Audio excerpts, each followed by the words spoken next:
Kita mulai aja ya. Assalamualaikum warahmatullahi wabarakatuh. Waalaikumsalam warahmatullahi wabarakatuh.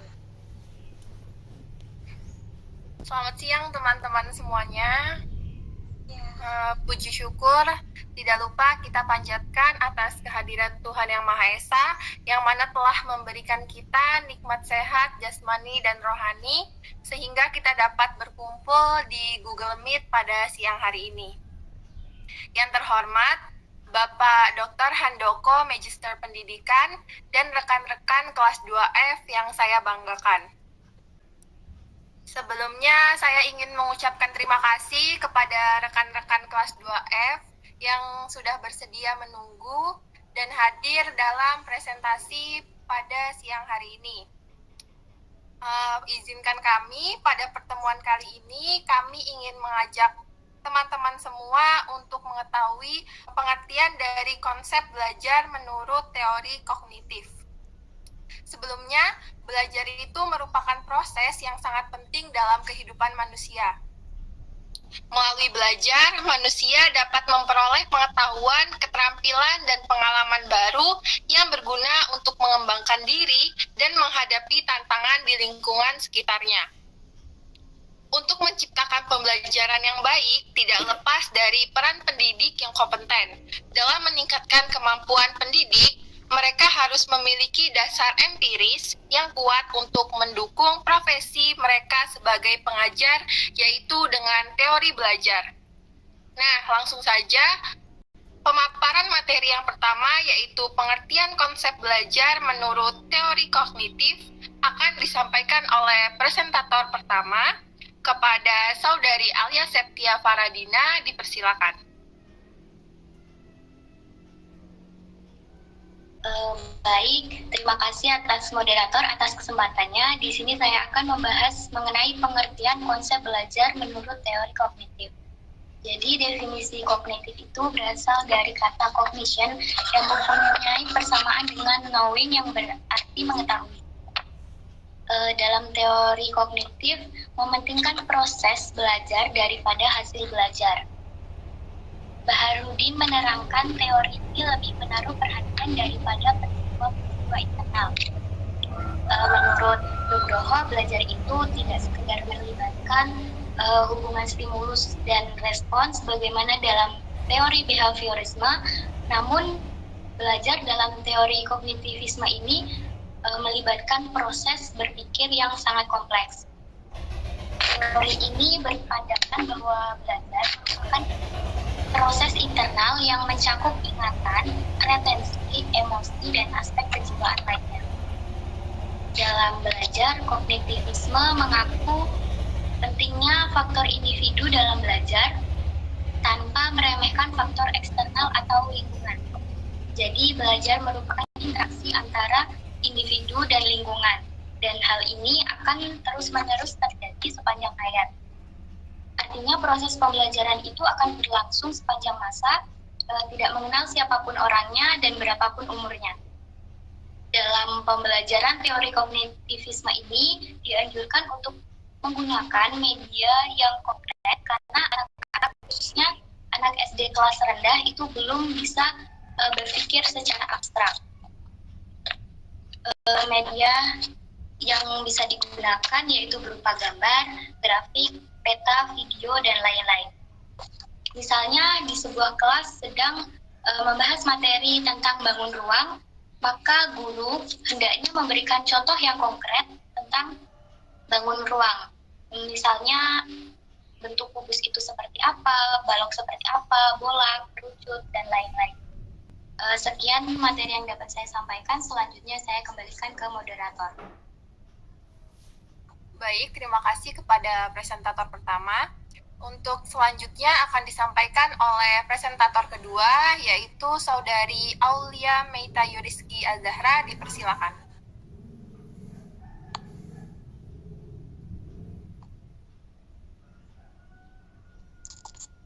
Baik, materi selanjutnya adalah ciri-ciri dari aliran kognitivistik. Pada prinsipnya, belajar adalah perubahan persepsi dan pemahaman yang tidak selalu dapat dilihat sebagai tingkah laku. Dan teori ini menekankan bahwa bagian-bagian dari situasi yang terjadi dalam proses belajar saling berhubungan secara keseluruhan. Sehingga jika keseluruhan situasi tersebut dibagi menjadi komponen-komponen kecil dan mempelajarinya secara terpisah, maka sama halnya dengan kehilangan sesuatu. Sehingga dalam aliran kognitivistik ini terdapat ciri-ciri pokok, yaitu yang pertama mementingkan apa yang ada dalam diri manusia, yang kedua mementingkan keseluruhan diri pada bagian-bagian, yang ketiga mementingkan peran kognitif, yang keempat mementingkan kondisi waktu sekarang, yang kelima mementingkan pembentukan struktur kognitif. Belajar kognitif, ciri khasnya terletak dalam belajar, memperoleh dan mempergunakan bentuk-bentuk representatif yang mewakili objek-objek itu direpresentasikan atau dihadirkan dalam diri seseorang melalui tanggapan, gagasan, atau lambang, yang semuanya merupakan sesuatu yang bersifat mental. Misalnya, seseorang menceritakan pengalamannya selama mengadakan pembelajaran ke luar negeri setelah kembali ke negerinya sendiri. Lalu dalam perspektif kognitif, belajar adalah perubahan dalam struktur mental seseorang yang memberikan kapasitas untuk menunjukkan perubahan perilaku. Struktur mental ini meliputi pengetahuan, keyakinan, keterampilan, harapan, dan mekanisme lainnya dalam kepala pembelajar. Mungkin cukup sekian, saya kembalikan kepada moderator. Oke, baik. Terima kasih kepada presentator. Untuk materi selanjutnya yaitu pengertian teori belajar menurut Jean Piaget, yang akan disampaikan oleh presentator ketiga kepada Saudari Dita Fadila Aida Fitri, dipersilakan. Baik, terima kasih kepada moderator. Saya akan melanjutkan materi yaitu pengertian teori belajar menurut Jean Piaget. Menurut Piaget, bahwa belajar akan lebih berhasil apabila disesuaikan dengan tahap perkembangan kognitif peserta didik.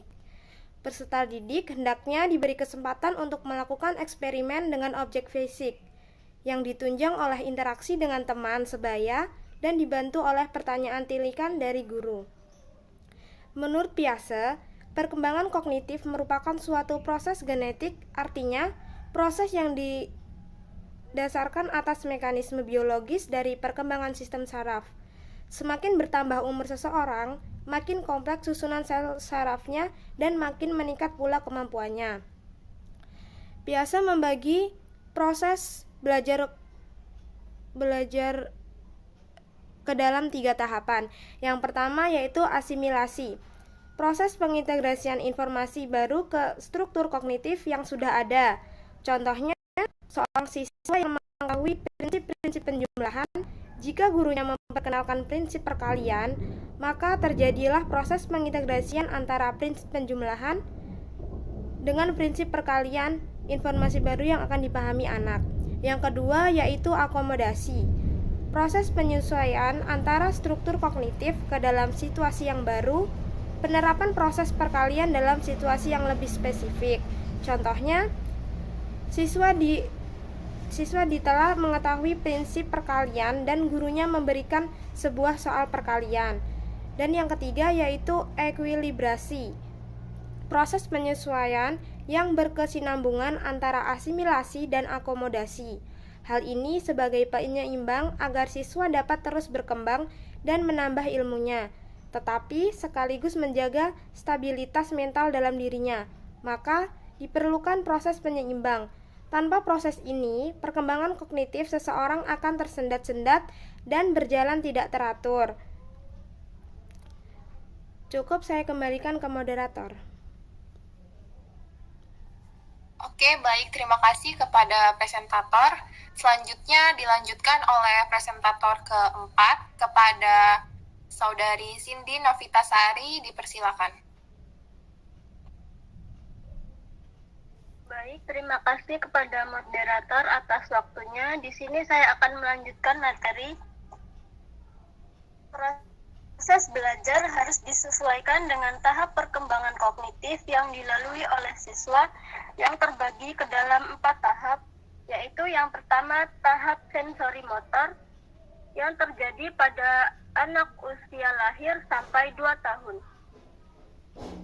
Pada tahap ini, anak akan belajar untuk mengenal diri sendiri dan dunia luar melalui kemampuan sensorik, melihat dan mendengar, serta tindakan motorik, menyentuh dan menggapai. Yang kedua ada tahapan praoperasional yang terjadi pada anak usia 2-7 tahun.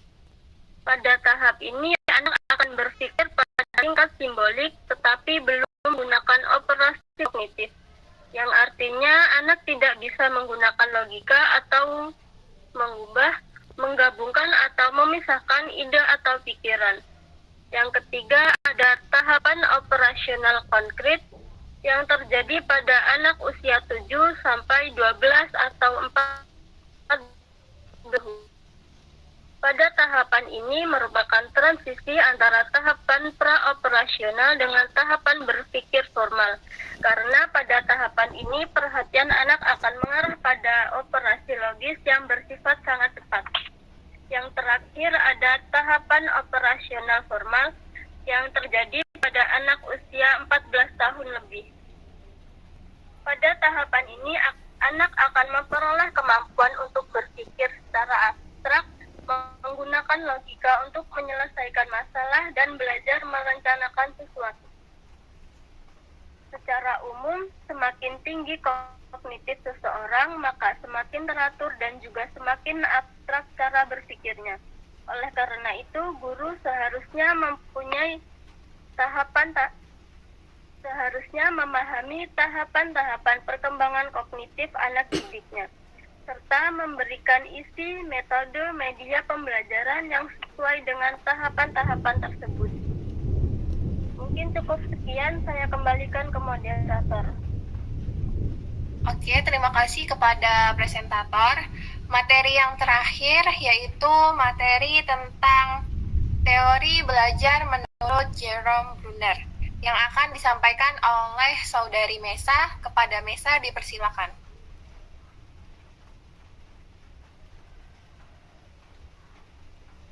Baiklah, terima kasih kepada moderator.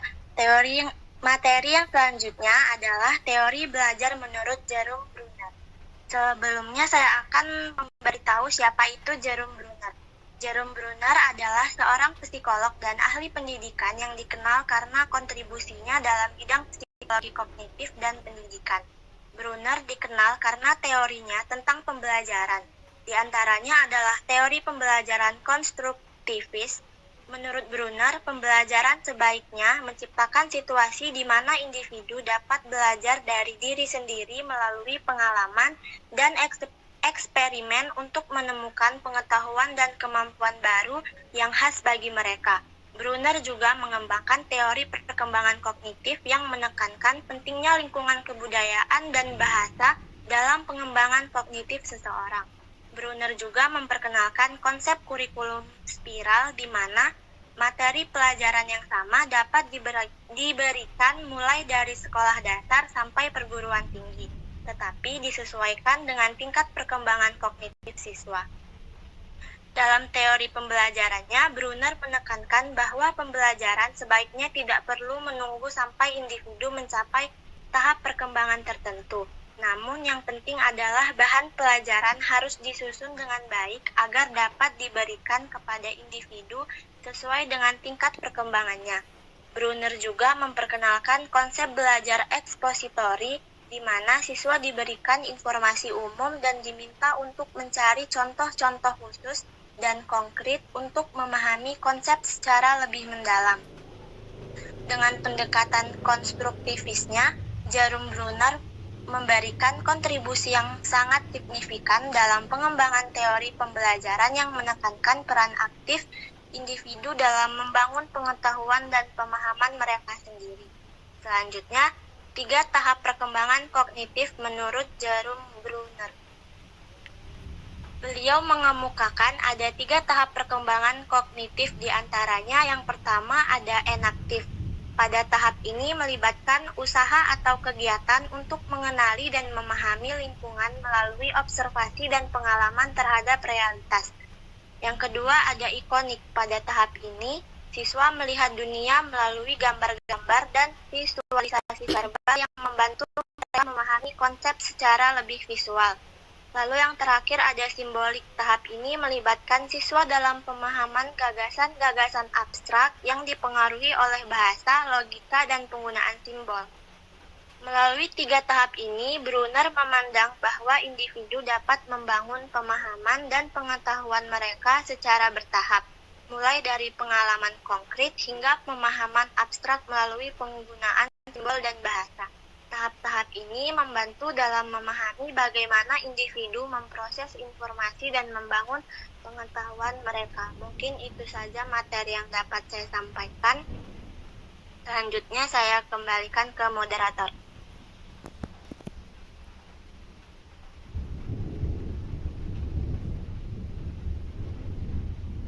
Oke, terima kasih kepada presentator. Itulah tadi penyampaian materi dari kelompok kami. Di sini saya akan membacakan kesimpulan dari materi yang telah kami sampaikan. Jadi, dengan memahami pandangan Piaget dan Brunner, pendidik dapat merancang pendekatan pembelajaran yang memperhatikan tahap perkembangan kognitif siswa dan mendorong keterlibatan aktif dalam proses belajar. Menekankan pentingnya proses belajar dalam pembelajaran, pendidik perlu memiliki pemahaman yang kuat tentang teori belajar, terutama teori kognitif, untuk merancang pembelajaran yang efektif dan mendukung perkembangan kognitif peserta didik. Lingkungan belajar yang dibuat oleh pendidik harus mendukung konstruksi pengetahuan secara aktif oleh peserta didik. Pendidik perlu terus meningkatkan kemampuan mereka dalam mendukung proses pembelajaran dengan dasar empiris yang kuat dalam teori belajar. Dengan memperhatikan dan menerapkan konsep-konsep tersebut, diharapkan proses pembelajaran dapat menjadi lebih efektif dan mendukung perkembangan kognitif peserta didik. Dan itulah tadi kesimpulan dari kelompok kami. Selanjutnya kami membuka sesi tanya jawab yang berisi 1 termin 3 pertanyaan. Bagi teman-teman yang ingin bertanya, dipersilakan. Bisa untuk raise hand ya.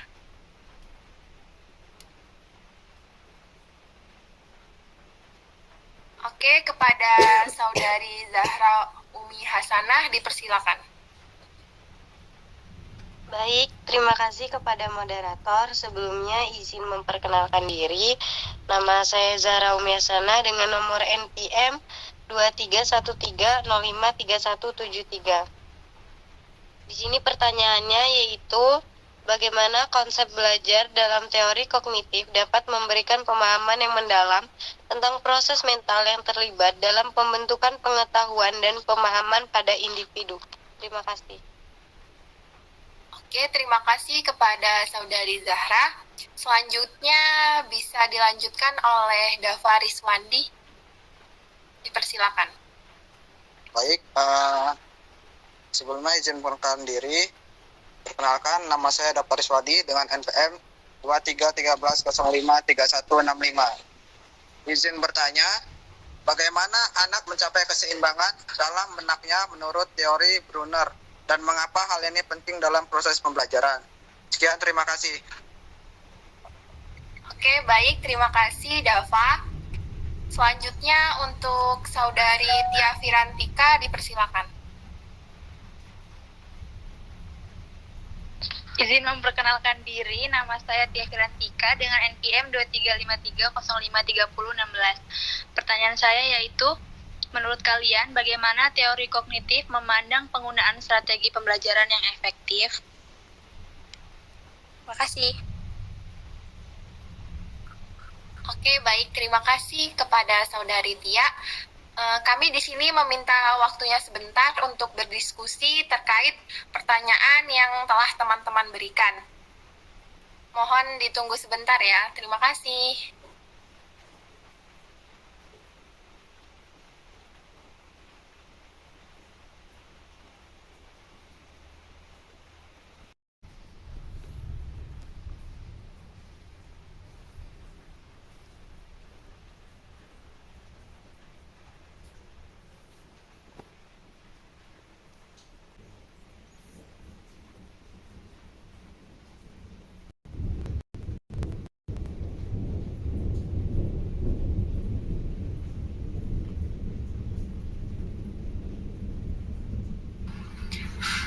kami telah berdiskusi.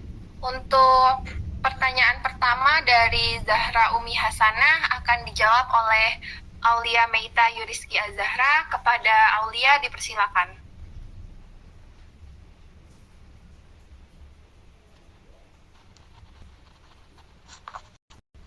Pertanyaan dari Zahra, bagaimana konsep belajar dalam teori kognitif dapat memberikan pemahaman yang mendalam tentang proses mental yang terlibat dalam pembentukan pengetahuan dan pemahaman individu? Untuk jawabannya, konsep belajar dalam teori kognitif menyoroti bagaimana individu mengolah informasi, membangun pengetahuan, dan memahami dunia di sekitar mereka. Dengan demikian, proses kognitif seperti pengkodean, penyimpanan, pengambilan, dan penggunaan informasi sangat penting dalam pembentukan pengetahuan dan pemahaman individu. Melalui konsep-konsep seperti skema, asimilasi, akomodasi, dan ekuilibrasi dalam teori kognitif, kita dapat memahami bagaimana individu merespon, mengorganisir, dan memahami informasi baru sesuai dengan pengetahuan dan pengalaman sebelumnya. Dengan pemahaman yang lebih dalam tentang proses kognitif ini, kita dapat menggali cara-cara untuk meningkatkan pembelajaran dan pemahaman individu melalui pendekatan yang sesuai dengan kebutuhan dan karakteristik kognitif mereka. Mungkin sekian, saya kembalikan kepada moderator. Baik, bagaimana Saudari Zahra? Apakah cukup? Sudah cukup. Terima kasih. Dan untuk teman-teman yang ingin menyanggah atau menambahkan, dipersilakan.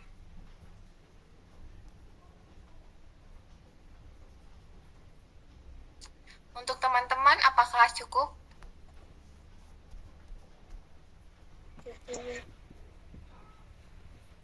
Oke, terima kasih.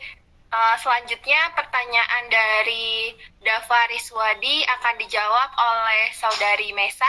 Kepada Mesa dipersilakan. Baiklah, saya akan menjawab pertanyaan dari Saudara Dava.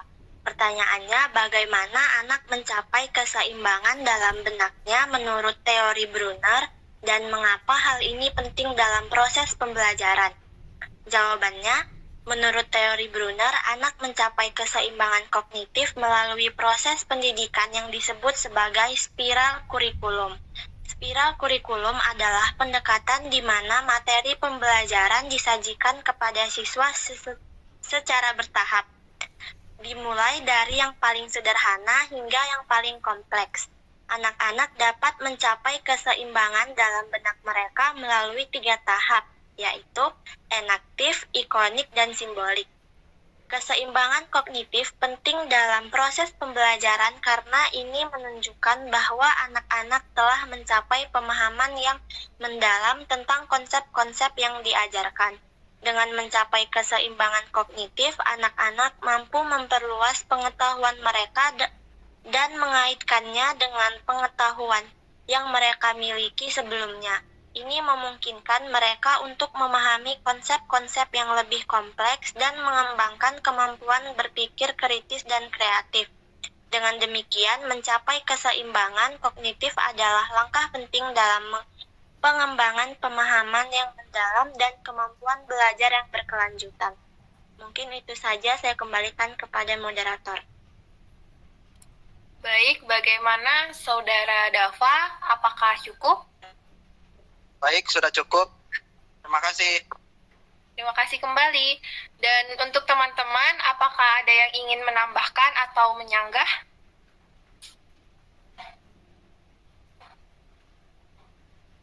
Apakah cukup? Cukup.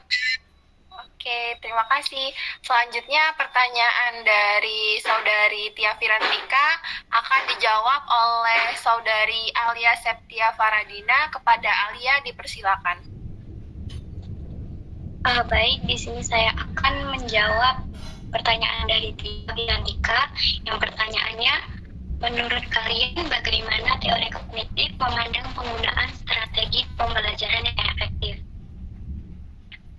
Jadi, menurut pandangan teori kognitif, strategi pembelajaran yang efektif adalah strategi yang dapat mengoptimalkan keterlibatan mental intelektual siswa di setiap tahap pembelajaran. Teori kognitif menekankan pentingnya proses belajar di mana siswa terlibat secara aktif dalam mengonstruksi pengetahuan mereka sendiri melalui pengalaman dan interaksi dengan lingkungan. Oleh karena itu, strategi pembelajaran yang efektif dalam perspektif kognitif adalah strategi yang mendorong siswa untuk aktif terlibat secara mental, melakukan eksplorasi, menemukan konsep, dan membangun pemahaman mereka sendiri. Strategi seperti pembelajaran penemuan atau discovery learning, pembelajaran berbasis masalah atau problem-based learning, dan pembelajaran proyek atau project-based learning dianggap sesuai karena mendorong siswa untuk menganalisis situasi, mengajukan pertanyaan, mencari informasi, dan menemukan solusi atau penjelasan. Selain itu, penggunaan media visual, simulasi, atau contoh-contoh konkret juga penting untuk membantu siswa dalam membangun representasi mental yang bermakna. Dengan menggunakan strategi yang merangsang keterlibatan kognitif siswa secara maksimal, proses belajar menjadi lebih bermakna dan berpotensi menghasilkan pemahaman yang lebih mendalam serta keterampilan berpikir yang lebih tinggi. Sekian jawaban dari saya kembalikan ke moderator. Baik, untuk Saudari Tia Firantika, apakah cukup? Sudah cukup, terima kasih. Dan untuk teman-teman, apakah ada yang ingin menyanggah atau menambahkan? Cukup ya? Oke, terima kasih. Jadi itulah tadi sesi penyampaian materi dan sesi tanya jawab dari kelompok kami pada pertemuan kali ini. Kami meminta maaf atas segala kendala, atas segala kesalahan atau tutur kata kami yang kurang berkenan di hati teman-teman sekalian. Dan terima kasih sudah bersedia menunggu karena tadi ada beberapa kendala. Terima kasih buat teman-teman semuanya. Kami akhiri. Wassalamualaikum warahmatullahi wabarakatuh. Waalaikumsalam. Waalaikumsalam warahmatullahi wabarakatuh.